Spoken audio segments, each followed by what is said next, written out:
Yep, what up, peoples? This is Lito Swayzie from Clanamaniacs here playing with this new update. I wanted to make a video and express my thoughts. I've seen a lot of people making videos on what they think, their opinions on the update. And I know my channel is not like, oh my god, I want to hear what Lito has to say about this. But, for my clanmates at least, get a perspective of where I'm at on this. Let me see, do an attack real quick while I'm telling you guys. Pretty much that builder hole, like, it's cool. It's like a separate game, like a game within a game or whatever. And it's not even like some separate dumb entity that doesn't even make sense, because it's tied to the game. You get your geared up cannon on that village, and then you get it on your main village. So, it helps or whatever. I'm not rushing to get that because, as you can see, I'm a 8.5, so it's not like I'm rushing to get defenses. I'm just enjoying the player, the type of game mode, the versus battle. It's pretty cool. A lot of people have like their own opinions. They don't like the whole loot cap and whatever, but that's neither here nor there. I think it's cool. I don't think there's any flaws on it. Check out my base. Like, I did this little troll design where, like, if they come through this side to get the builder hole with air, this archer tower will take care of it. They put a giant, so then they could put minions behind it. The giant's gonna get flipped. Yeah, I got this right here, so that worst case scenario, they do get the builder hole, but then they come to take out my archer tower and they get blown up. If they come from here with giants, the first giant is gonna get sent back, and then the Tesla is out. It will become out of range. So you know how people put two giants ASAP and then their minions or some shit. They're gonna put the two giants or one giant or whatever, and it's gonna get sent back out of range of the Tesla, and then the Tesla's gonna retarget whatever troops they have trying to take stuff out unprotected. Then the other giant that doesn't get flipped is gonna get flipped by the spring trap.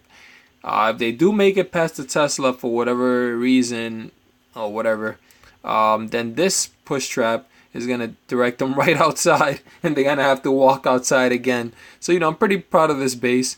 It's pretty cool. I'm saving towards the gold storage and the elixir storage, so I could upgrade some more stuff. I want to get that extra army camp, etc. But yeah, the versus battle is cool. I made another video about how you can switch your troops on the fly. I had one loss when I was trying to make the video, but I've been doing pretty good actually with the giants and minions especially.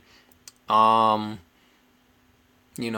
attacking tips that I have. Let me see, what can I provide for you guys?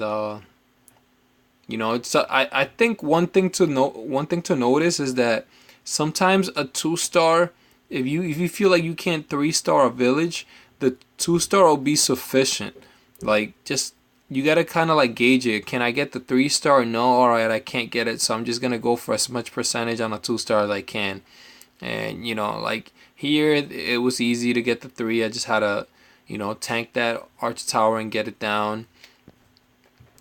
So that is simple. Now about that loot cap, a lot of people saying that there shouldn't be a loot cap. They want to progress faster, and I don't agree with that. I think it's fine the way it is. I don't want to be able to progress that fast through this. It only has 5 levels.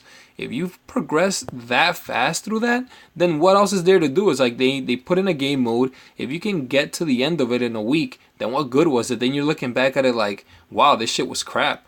What was the point of this? Like, all right, I got my geared up cannons now. Now what? Like, that was a wasted update.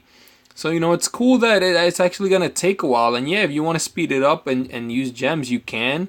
But then that's your own fault when you make the game less fun for yourself because there's nothing else to do. So I think it's fine the way they're doing it now. And right now I'm just trying to get this clock tower so I could be able to use the cooldown to speed stuff up. I want that 3rd army camp. For the clock tower, I need to upgrade the town hall, so I need to get that firecracker, the crusher, the extra camp, and then go over so I can get the clock tower. The gem mine, I'm not in a rush to get, because as you can see I have 3,400 gems, and I only use my gems to finish my heroes if I'm needed in war. Like, we got a war going on right here against Clan Silag, and I sit at number 7, and you know, we have 5 Town Hall 9s to their 3 with a rushed 11 or whatever. So my attacks might or might not be needed, and that's what I have gems for. You know, when my attacks are needed, I gem the queen and get my attacks done, because I don't condone attacking without both heroes.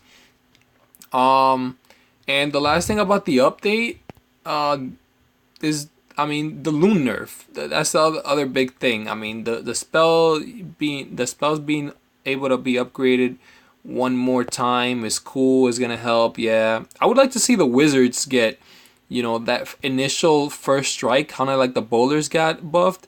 The initial strike coming faster. I want to see that from them, because they take so long to retarget. They gotta fold their hands and all this other crap. So I would like to see that. But the loon nerf, I made another video on it. I'll put it in the description. I'll actually put the other video in the description too, about being able to switch your troops on the fly.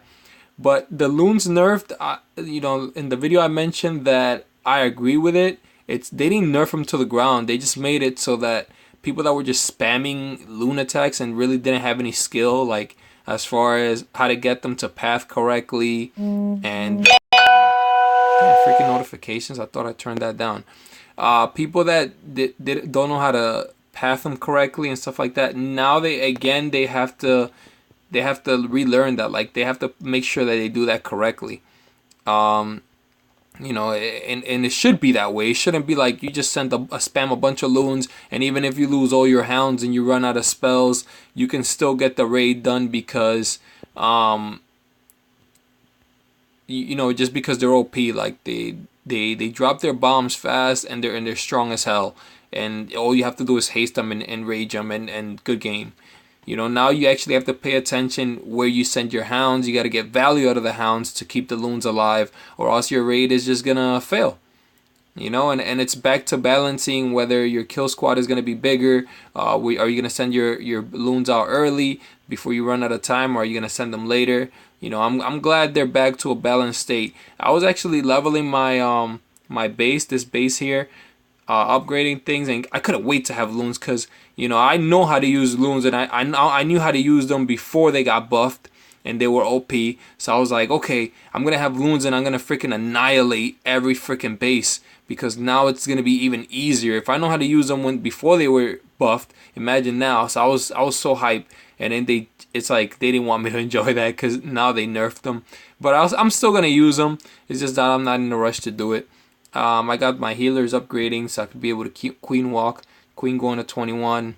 She's gonna stay there for a little bit. Then I'm gonna get the King to 20. But yeah, those are my thoughts on the update.